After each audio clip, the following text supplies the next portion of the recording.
Okay, wonderful. So we're talking about our why statements, and they're really powerful tools for us. Again, they were covered in module 1 in the worksheet. You did them, and they're always in your inbox if you need to go back and look. But the why statements are something that Morag and I both encourage posting up somewhere visible and making it so that you see it on the regular and get that continual reminder of why are you doing what you're doing right now.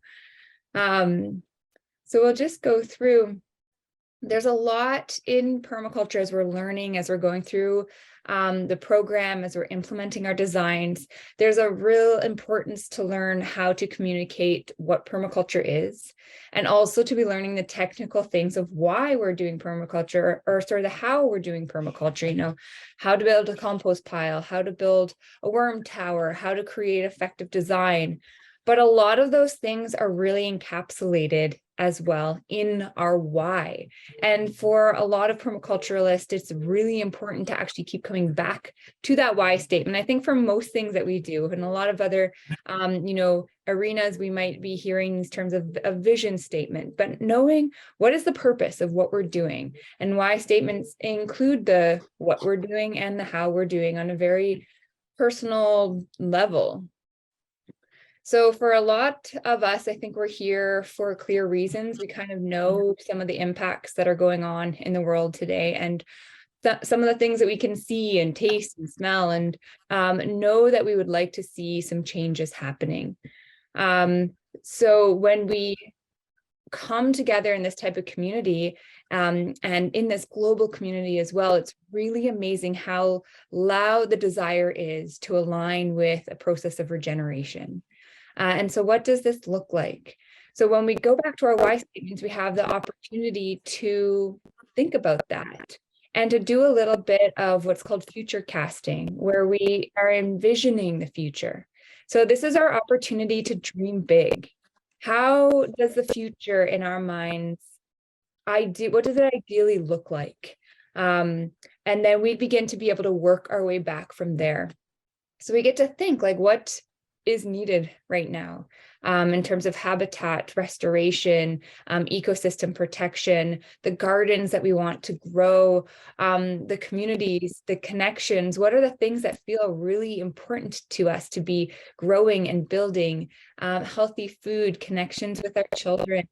Our why statements are really purpose-driven. So when we're thinking about having something being purpose-driven, it's something that allows us to be motivated. We want ourselves to be able to, and I'll just say, if you're not muted, maybe just, I'll just add that mute on just so I'm not echoing. We want ourselves to be able to know, why are we doing what we're doing? And there's that statement, you want to be able to have everybody seeing the cathedral, not just laying the stone by stone, just seeing stone by stone. And you want to think about that too as well. Why are we doing what we're doing?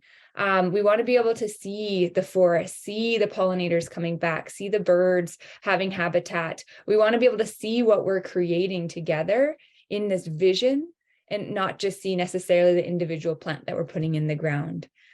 And that will really help us create something beautiful and be in line with that regenerative process.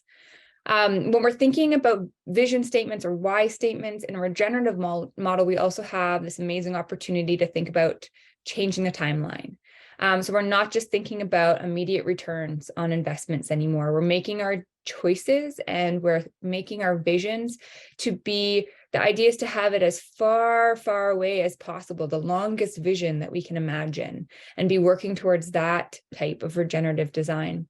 And Daniela, I'll actually attribute this quote to you. You had this in your worksheet recently, and I loved it. But this quote of many little people in many little places do many little things, they can change the face of the earth. And that is quite true. And that is the work that we are doing here together. So we're going to come back to our why statements. And remember that our why statements help get us oriented on that path at an individual level in terms of what skills we have, what do we have to contribute, what do you personally feel most passionate about, seeing change in our world, and allows us to clarify our vision with that knowledge and also define the impact that we want to see. What does it look like? So our why statements are just one sentence. There's a to component and a so that component. So we're looking at to, do something to make this contribution so that the bigger impact. And again, we're thinking about big dreams, big ideas, so that they can be inspiring for us and others. So allow that impact statement, the so that, to be connected to something bigger than yourself. And this may be something that some people want to look at their statements and maybe revise. How can you connect it to something bigger than yourself so that you can see how your work in the world is contributing to this bigger picture?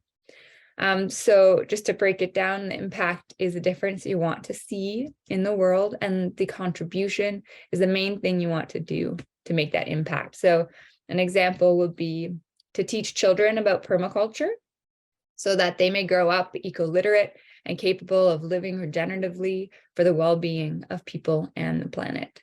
And that's a really beautiful one. There's another example: to create a beautiful, functional, and enjoyable permaculture homestead so that my family can have many of our needs met by this place, and so that we can inspire others in the community who may want to do the same.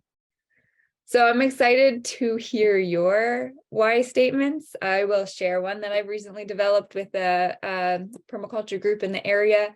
And we could just talk about them and share what about it is inspiring, and use this time of the new year, the end of this year and the beginning of the new, to reorient and allow ourselves to feel really confident in these statements that we have for ourselves.